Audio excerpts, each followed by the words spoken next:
హిందువులు 2057 నాటి లోపు కష్టాలు కొని తెచ్చుకుంటున్నారన్నందుకు మీకు పదే పదే చెప్తున్నాం. దానిలో ఉదాహరణే ఇది.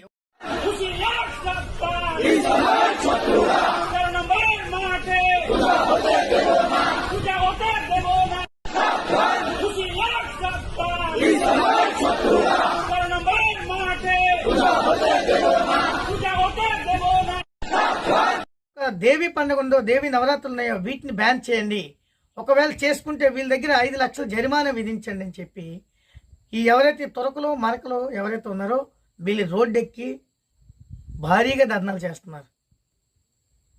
కాబట్టి హిందువులు ఈ వీడియో చూసాక కూడా ఇంకా సిగ్గు రాకపోతే, హిందువులు ఈ వీడియో ఇలాంటి సంఘటనలు చూసాక కూడా ఇంకా వీళ్ళు మొత్తం నిద్ర వీడకపోతే, హిందువులు ఇలాంటి ఘటనలు ప్రతిఘటించకపోతే, కావాలనే గుడ్డోళ్ళలాగా నటిస్తే